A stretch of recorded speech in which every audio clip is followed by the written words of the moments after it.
Bonjour à toutes et à tous et bienvenue dans la salle de presse de la Commission européenne pour notre rendez-vous de presse quotidien en ligne. Nous sommes les vendredis 18 septembre.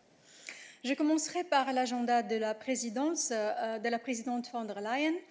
And before giving you an overview of the President's agenda for next week, allow me to first give you an update on the President's agenda for today. The President met this morning German Chancellor Angela Merkel in Berlin. They were later joined by the Greek Prime Minister Kyriakos Mitsotakis via video conference. During the meeting, they had a good exchange on the situation in Lesbos and what has been achieved in the past days by the Greek authorities. Further, they exchanged on elements regarding the further cooperation between the EU and Greece with regards to a possible pilot project on a reception and asylum center on Lesbos. Puis passons maintenant à la semaine prochaine. Lundi après-midi, la présidente von der Leyen organisera une vidéoconférence avec le président du Parlement européen, David Sassoli, et la chancelière Angela Merkel, comme représentante de la présidence du Conseil, sur la base de l'article 324 du traité. Le mercredi, la présidente présidera la réunion du collège, comme chaque semaine. Et puis, jeudi et vendredi, la présidente participera au Conseil européen extraordinaire convoqué par le président du Conseil européen, Charles Michel. Et maintenant, j'invite Stéphane de me joindre pour vous donner des plusieurs nouvelles, concernant notre réponse à la crise du coronavirus.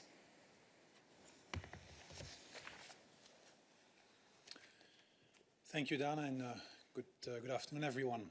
A couple of announcements indeed on the coronavirus. First, we announced today the signature of an advance purchase agreement between the European Commission and Sanofi GSK. The agreement will allow all EU member states to purchase up to 300 million doses of the Sanofi GSK vaccine. In addition, member states may donate reserved doses to lower and middle-income countries, showing again our global commitment in the search for a vaccine which should be available to all.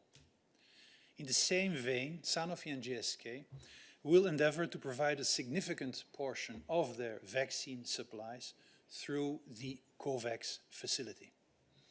As you know, this is the second advance purchase agreement that we have signed. We have already signed one with AstraZeneca, and we continue discussing similar agreements with the other vaccine manufacturers with which the Commission has concluded exploratory talks.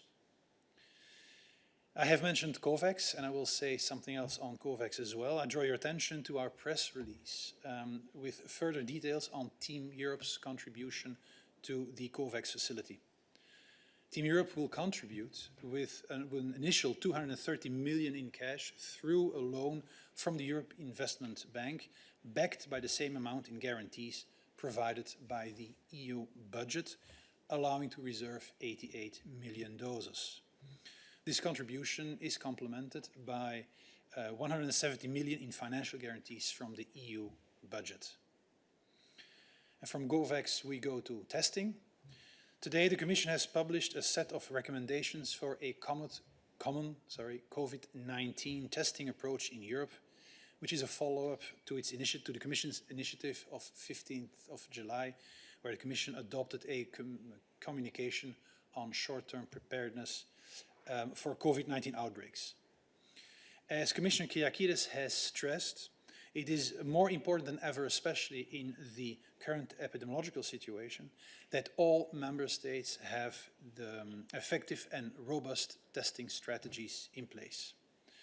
The recommendations we issue will help member states to improve early detection of infected persons and ensure a better overview of infection rates and transmission.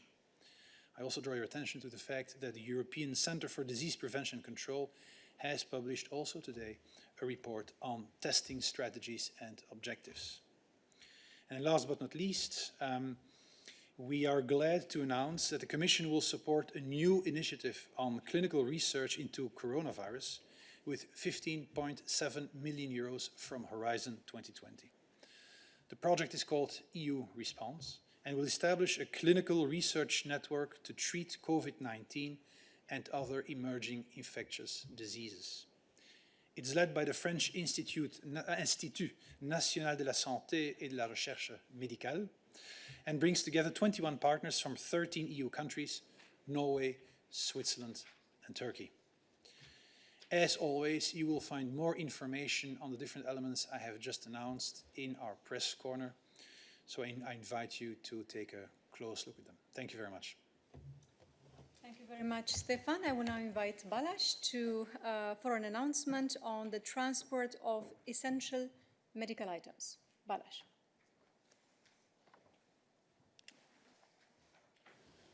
Donc voilà, quelques éléments supplémentaires de mon côté, toujours dans le contexte du coronavirus. Donc l'Union européenne apporte un soutien financier à 18 États membres et au Royaume-Uni pour le transport d'articles médicaux essentiels vers l'Europe. Il s'agit d'un financement total de 150 millions d'euros par l'intermédiaire de l'instrument d'aide d'urgence. Cette allocation de financement de 150 millions d'euros s'inscrit dans le cadre des 220 millions d'euros mis à disposition en avril 2020 pour soutenir le transport d'articles médicaux, le transfert des patients et le transport du personnel médical. Merci beaucoup, Balázs. Ensuite, permettez-moi de vous rappeler qu'une vidéoconférence des ministres chargés du marché intérieur et de l'industrie se tient en ce moment même au Conseil.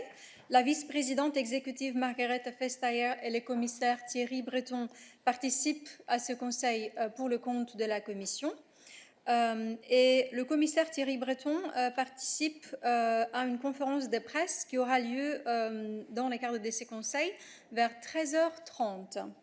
Et finalement, je tiens à vous rappeler que la vice-présidente exécutive Vestager et le commissaire Breton seront ici en salle de presse cet après-midi vers 14h45 pour vous présenter les paquets décennie numérique, Digital Decade, super ordinateur et connectivité. Et avec ceci, nous sommes prêts pour vos questions. Je vous remercie d'indiquer dans notre système électronique si vous avez des questions pour nous aujourd'hui.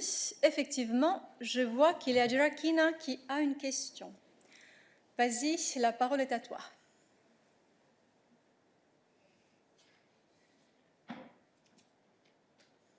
Gerakina, es-tu là?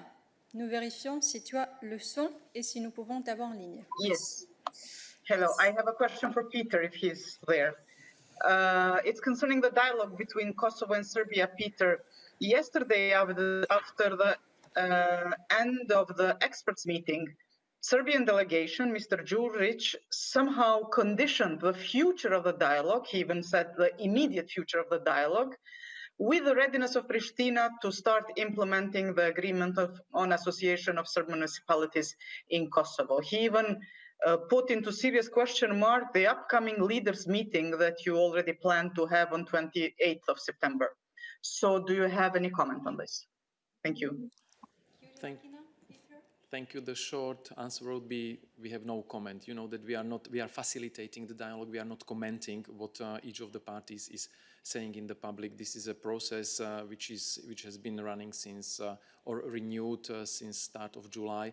We are committed to continue both with the meetings at the expert level, chief negotiators level, as happened yesterday, and on the high level, as happened last Monday on the 7th of September. And as we announced, we are working to have it also at the end of this month between the President and the Prime Minister. So our role is not to comment on comments, but to provide our best services in order to do our role as a facilitator of this dialogue as best as we can for the mutual benefit of both parties, because in the end it's up to them to agree on the final agreement regulating the normalization of their relations.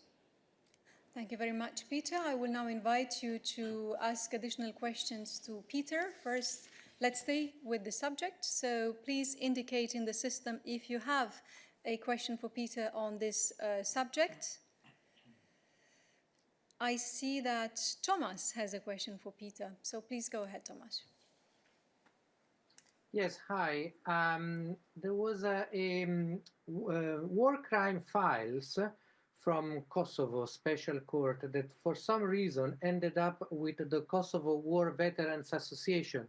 This happened yesterday. The file was from the special court and included names of witnesses, and the war veteran associations told the press that it was actually returned to The Hague in the Netherlands, where the special court is. I wonder whether you are aware of the incidents and whether you have any comments, given the role that you play both in Kosovo, the rule of law and justice, and also as a supporter of the Kosovo Specialist Chambers and Special Court. Thank you very much. Thank you. Indeed, the EU is a very strong supporter of specialist chambers and prosecutors, which are active in case of Kosovo. But again, these questions should be directed to them, and it's not up to us to comment these events or incidents which are related to the work of the special chambers. Thank you, Peter. Please raise your hand if you have additional questions for Peter. First of all, on this subject, we will try to stay with this specific subject.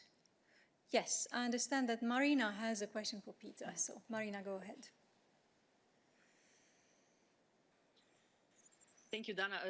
Indeed, this is a question for Peter regarding the Belgrade-Pristina dialogue. Peter, can you share with us any information regarding the duration of this dialogue? We have these announces from Pristina that Chancellor Merkel and President Macron said that this dialogue should not be extended more than till the end of this year. So is there any timetable in EU as a chief negotiator for this dialogue? And the second, regarding the modalities of the dialogue, can we say that the modality is like first to get to the final agreement and then implement the agreed things, or first implementation of agreed so far and then to go to the final agreement? Thank you. Thank you. I'll be again very brief. We are not commenting on comments of others who are referring to conversations with another people or a representative. So I would not comment on the remarks of this representative from Kosovo who was rephrasing or interpreting what Chancellor Merkel and President Macron might have said or not. For us, what is important is not to set artificial deadlines on one hand. On the other hand, we are not interested in dragging this process endlessly, of course. So the interest is to help both parties to find an agreement, mutually agreeable solution, to eventually have the legally binding agreement on the normalization of their relations. But the timing is in their hands, because in the end, it will take their willingness to compromise and to agree. We are not imposing anything in this, we are facilitating. So setting artificial deadlines is not part of our facilitation. And as I said, in order to move this process forward, we are doing what we can, offering our best services, using our best abilities to help them to bridge all the differences they have and to tackle all the open issues, which will eventually lead into agreement on this final comprehensive, legally binding agreement on the normalization of their relations. Thank you very much, Peter. Please indicate now if you have additional questions for Peter on this issue. So please keep your hand raised if that is the case. I understand that Marina has a follow-up, so Marina, go ahead.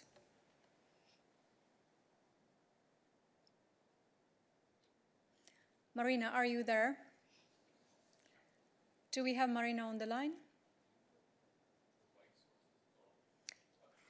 Hello, Dana, I'm sorry, so you can hear me. Just a short follow-up. So, Peter, can you be just a little bit more specific? So, are we expecting the final agreement, or we can expect something that is already agreed being implemented before the final agreement? Thank you. As always, throughout this process, I would not jump ahead and go into details. What is necessary, or what is most important, is that the dialogue and the talks have been resumed. This is very important. It is important that individual topics are being tackled now one by one, step by step, in a series of talks at the expert level, chief negotiators level, and eventually also on the highest level. So we are in the process continues. as I said, let's take it step by step without necessarily dwelling on the procedures and details of what comes first and what comes second. Bottom line is we managed to resume the talks. We are interested to bring them to a successful conclusion. We know what the successful conclusion means, that is the comprehensive, mutually agreed, legally binding agreement on the normalization of the relations. And everything in between is the process on which there is no constant public commentary when it comes to the methods, remarks, commentaries, exchanges. But the most important thing is that we have the process, and the negotiators, the experts, and the politicians are doing their part in order to move forward and to get closer to the stated end result of this process. Thank you very much, Peter. I understand that there are no additional questions for Peter on the Balkans matters. So now I will open the floor to questions regarding Belarus, because several of you have indicated to me that you have questions on this matter. So the first one will be Shona. Shona, go ahead. Hi, Peter. Just wondering if you can comment on the situation regarding sanctions against Belarus next week, and the fact that Cyprus has threatened to block sanctions if there's no sanctions against Turkey. And then also just a comment from Lukashenko that he is closing the borders with Lithuania and Poland and putting troops on high alert. Thank you. Thank you, Shona. I will be very restrictive today, so no comment on the comments, but let me elaborate only slightly.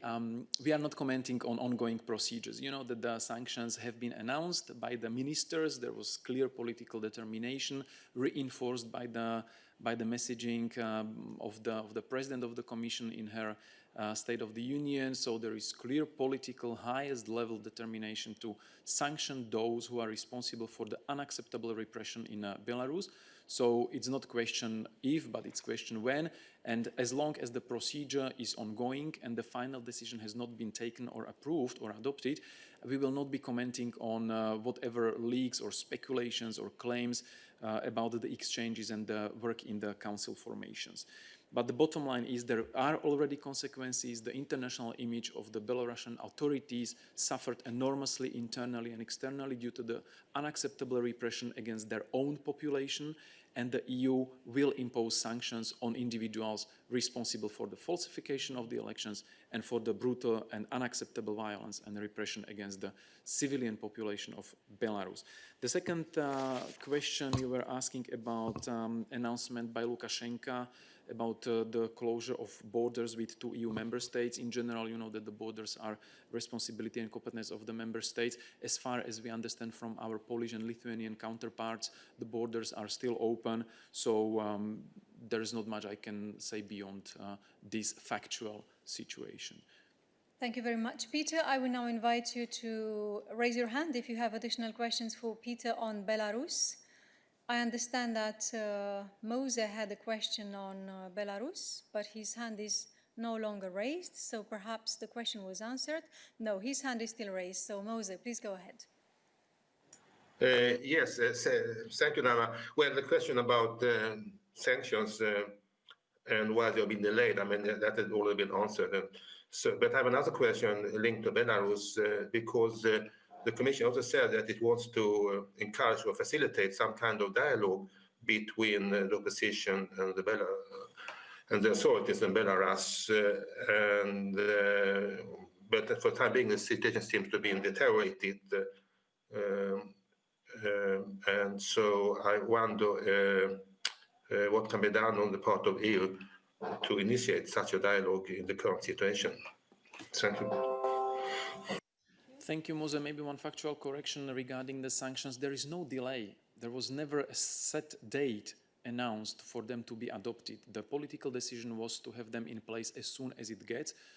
There are procedures in place which need to be respected. The member states need to have thorough discussion about the legal justification also of the prepared decisions.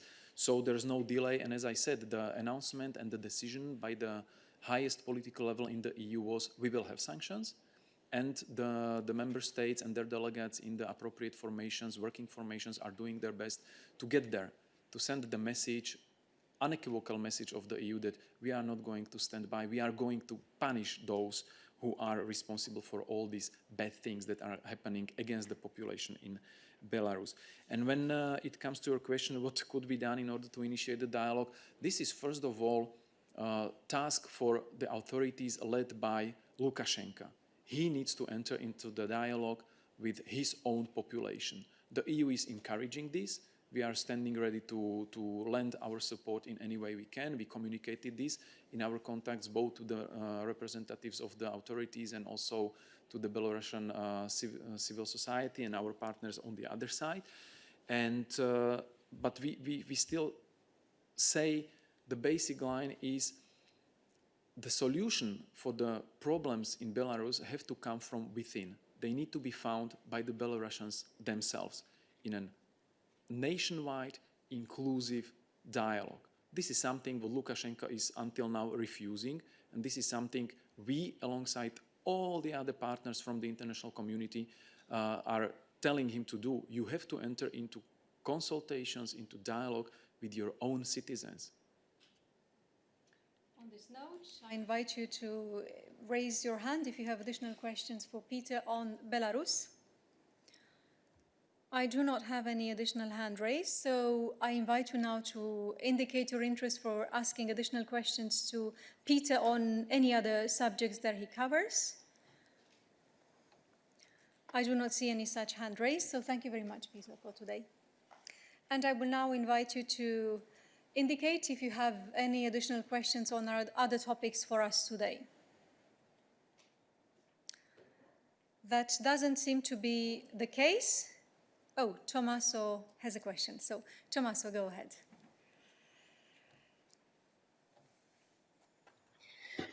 Yes, good afternoon. Thank you for taking my question. It's a question on bonds, if I may. I guess it's for Marta.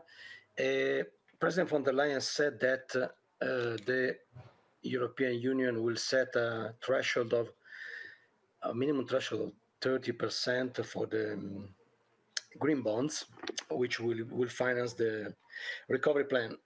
I wonder if they will be qualified as green bonds because roughly the 30% of the expenditure of the plan will be directed to the Green Deal, or if there is any other characteristic envisaged. And also, just a curiosity, it's the first bond that you will issue. I guess it will be dematerialized because they are just strings of software nowadays. But are you planning to print something to have something physical to? I mean, it's also symbolic. It's the first Eurobond, or maybe not Eurobond, something like that. Thank you. Thank you very much, Tommaso. So just to set the stage for this, but Balázs joined me to answer on the specifics. For President von der Leyen, as you know, the objective of making the European Union the first climate-neutral continent is a very important one, and it is one of the major priorities of the current Commission mandate. Therefore, one of the ways to achieve this is to make sure that we green finance. And this is the link that on which Balázs will expand on explaining the specifics for the 30% objective with regards to the bonds that we raise to finance Next Generation EU being green ones. Indeed, hi Thomas. I think your question is quite cross-cutting, but let me give you my take on it. So indeed, the President was very clear. She said that of the 750 billion euro that we are intending to raise through Next Generation EU, 30% should be raised via green bonds. Now, I think the next step for us is very clear. Now, we've got to work hard to assure investors that the proceeds of the green bonds will actually go to projects which are supposed to have a very clear positive impact on the environment and on climate. So what will happen now is that we are going to work hard with member states and also with sustainable investment specialists to establish a clear criteria to be able to determine what expenditure at the member state level could be brought under the proceeds of the green bonds. Thank you very much, Balázs. I will now invite you to ask additional questions to Balázs, if you have any today. on this or on other topics that he covers? This doesn't seem to be the case, so thank you very much, Balázs. Thank you for today. So the floor is now open to any other questions that you may have for us today. I do not see any hand raised, so therefore, thank you very much. Have a good afternoon, and do not forget the series of press conferences that still lie ahead. First of all, the press conference at 1:30, where Commissioner Breton participates in relation to the Council, and at 14:45, the press conference on the digital package with the Executive Vice President Versteyer and Commissioner Breton. Have a good weekend. Bye.